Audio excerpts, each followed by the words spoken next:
ToddYoungONLINE presents Young Tales. Tales for the young and the young at heart. Today's story from Bulfinch's Mythology, Beowulf, the last of the Geatish kings. Listen now, and I shall tell you of Beowulf, strongest of men in the days of old, whose deeds were sung before our fathers crossed the sea, whose courage was the measure of kings, and whose name still stands like stone against the tide of time. Now, in the cold lands of the Geats, the land in southern Sweden, beyond the Whale Road, there was born a youth of great strength and quiet bearing. From boyhood, Beowulf proved himself in trials of might, grappling giants, swimming storm-tossed seas, and matching his will against the hardest fate. Yet it was not in his own land that his name first thundered across the world. Across the sea in Denmark, King Hrothgar ruled from his golden hall Heorot, where laughter rang and harps sang by night. But joy drew envy, and envy drew a monster. From the misty fenlands came Grendel, half man, half fiend, who hated song and warmth and fellowship. That's why he wasn't invited to join the ring quest. Anyway, night after night he crept into Heorot, and where warriors slept in peace, he slew them, 30 at a time, leaving blood and silence where joy had been. For 12 winters the hall stood cursed.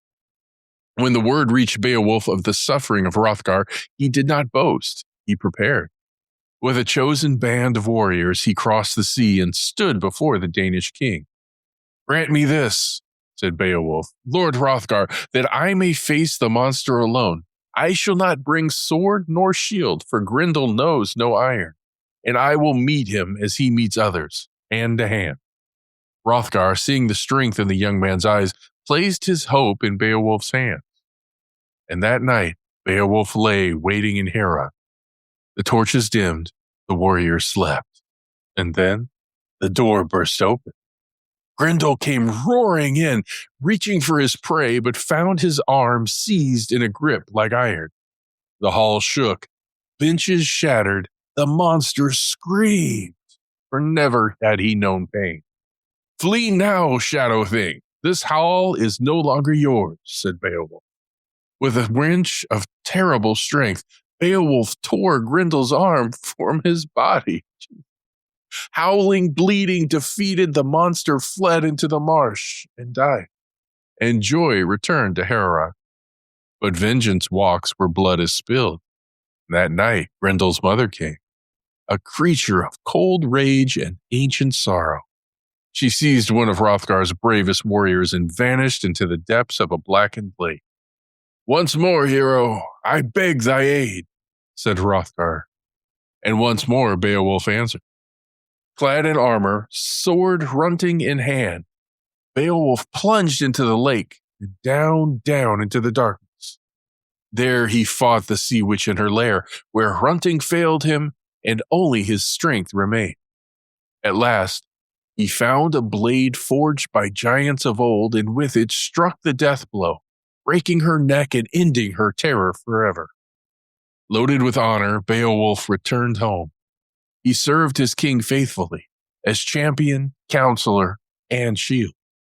And when that king fell in battle, the people of the Geats chose Beowulf to rule them. For 50 years he reigned, wise in counsel, mighty in defense, and no enemy dared cross his borders. But even the greatest reign must face its final trial. From a rocky den came a fire dragon, ancient and wrathful, whose breath turned night into flame. Homes burned, fields burned, men and cattle burned, and none dared face it, save one. Though aged, Beowulf took up sword and shield and went forth to meet his fate. At the dragon's cave he shouted his challenge. "Come forth, guardian of gold, I am Beowulf, and this land shall not burn while I yet breathe." The fight was terrible. The dragon fell, but not before its poisoned fangs struck Beowulf in the neck. Only Wiglaf, loyal beyond fear, stood by his king. As Beowulf lay dying, his head upon Wiglaf's knee, he spoke his final words. Now must thou care for the people. Here I dwell no longer. Word calls me. Build me a cairn high on the sea cliff, that sailors might see it from afar and speak my name. For I go now to join my kin. And so Beowulf died, brave in life, undaunted in death. His people burned his body upon a great pyre, and upon the cliffs of Heronisness, Yep, they raised a mighty cairn. And to this day, it is called Beowulf's Barrow, a beacon to seafarers and a reminder that courage outlives flesh. Thus ends the tale of Beowulf, hero of the old world, king of the Geats, whose strength was matched only by his honor. Though kingdoms fall and halls grow silent, the brave still live in the stories we tell.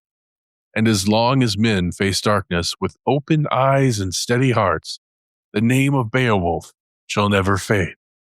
And here's where we end for today.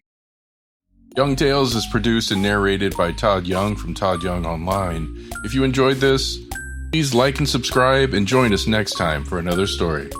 Thank you for your support.